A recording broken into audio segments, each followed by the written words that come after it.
Nityanandam, welcome back to the Blissful Athlete, everybody.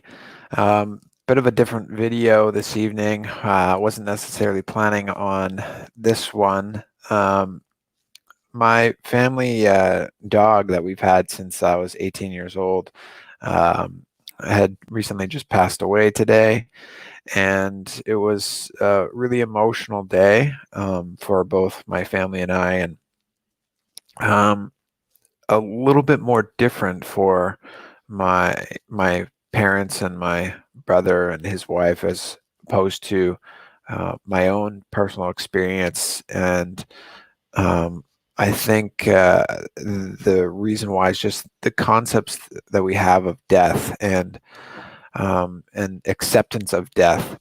And when I first heard about it, I certainly was emotional, and I was certainly upset.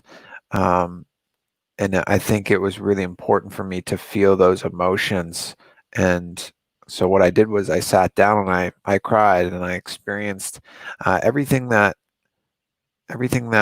comes up when you feel death in your family, whether that's a dog or a loved one. And so when I first heard, I sat down and I cried for some time, and I just allowed those emotions to come out of me and experience them to their fullest. And once I did feel like all of the sadness, the depression, or whatever was coming up, whatever I felt was there. Once I felt it was kind of all subsided, then that's when I started to accept and recognize the happening of death. And my guru gives a really good example of seeing death as understanding like a pot.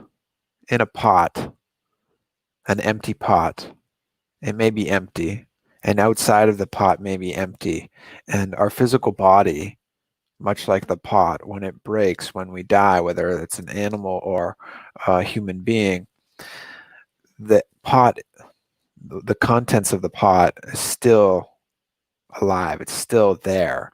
And the contents of the pot or outside of the pot are still there as well. And so only the pot itself breaks. And very similar, our consciousness, it does not die. It does not go anywhere. It actually just merges with that cosmic consciousness. And this is the Hindu concept of understanding death, is that even the pot itself doesn't die. It just moves and transfers into a new form of energy.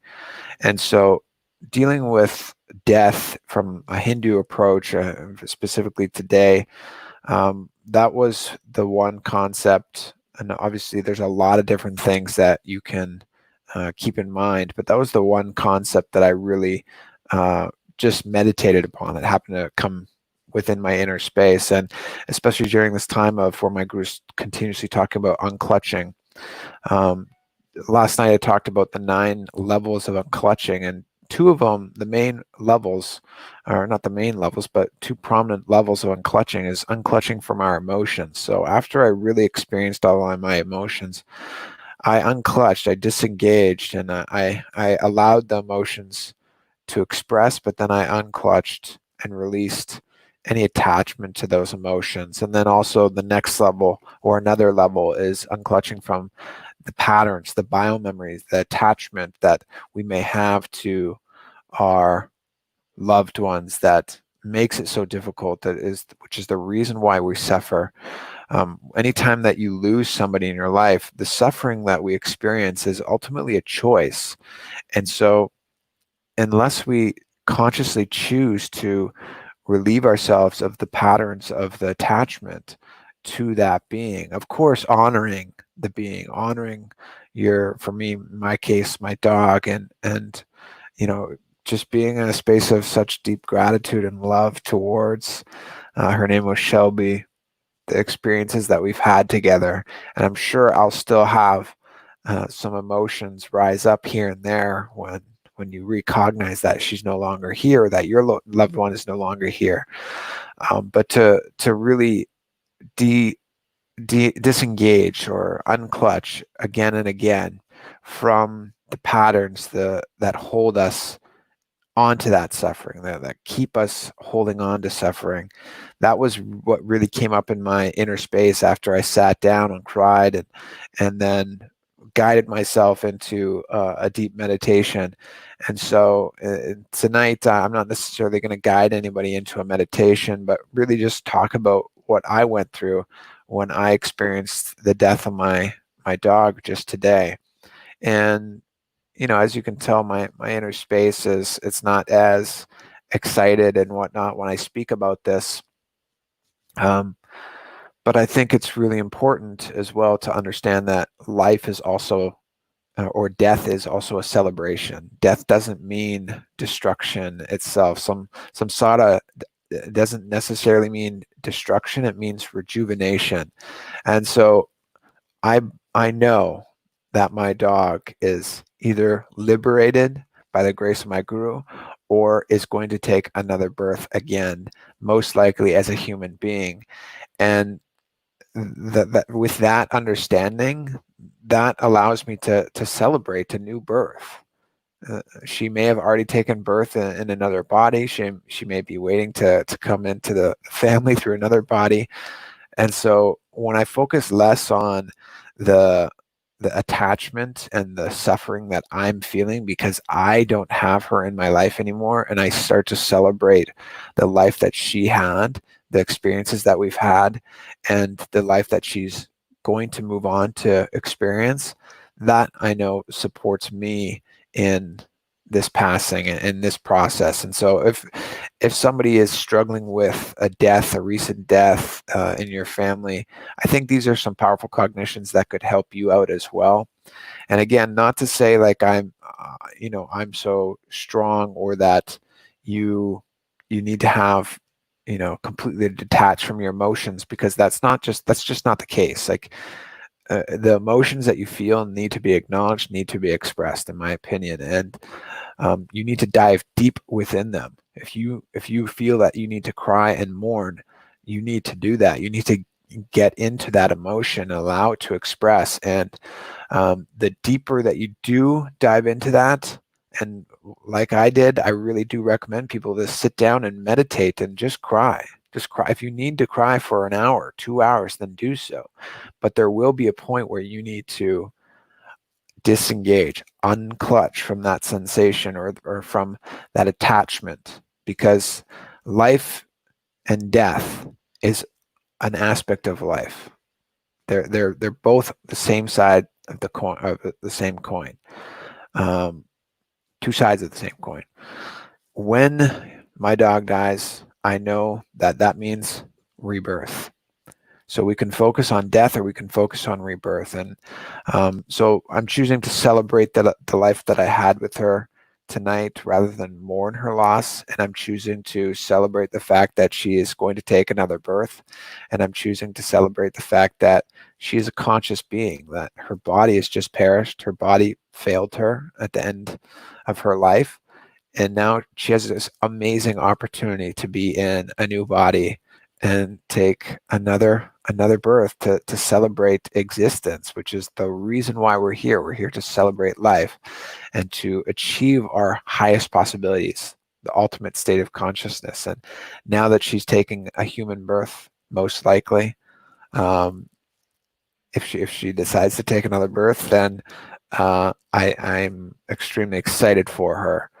And again, I think all of the emotions of sadness and depression have come out of me, but if they do arise and I find something else in there, I'm going to release that. I'm going to allow that to express. And so I really do recommend everybody that is experiencing or going through something similar to just understand some of these powerful cognitions. And one of the main words that I used again and again today is unclutch. And obviously a lot of the videos that I've been doing lately have been around unclutching. And ultimately, you can unclutch and get into a deep space of Nirvikalpa Samadhi. It's a direct technique towards enlightenment. And if you want to learn more about that, I'll put a link in the description. You can go to tinyurl.com/unclutchinginfo. My guru gives a lot of deep, powerful cognitions, insights into this very powerful meditation process. And to be honest, I would love to just sit here and, you know, radiate bliss and celebrate in front of you all. But I am still going through this process and honoring my dog Shelby in my own way. And I wasn't sure what was going to come out of me today, this evening.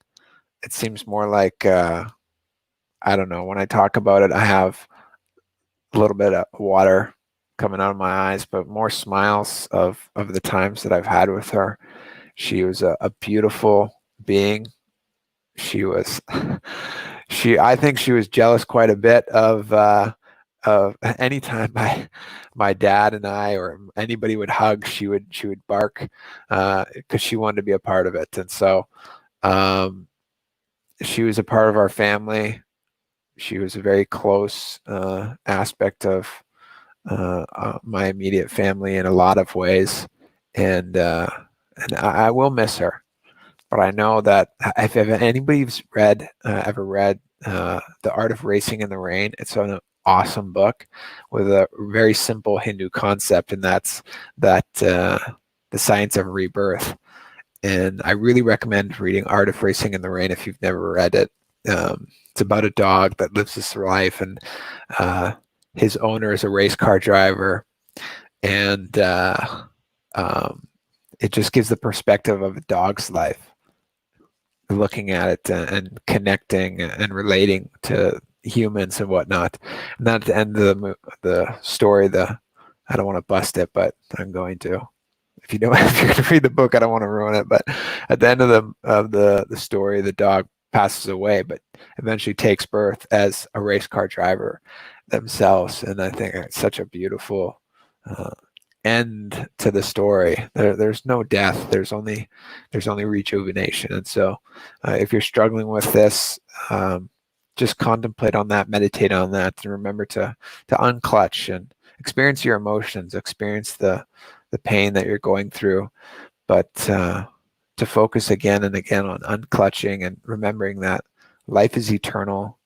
Everything is consciousness. You only go back to source, and eventually, when you reach that source, it's an extremely blissful place, and that's my own experience as well. So with that, thank you for everybody listening. This was really more mainly a video for myself, but hopefully you got something from it as well.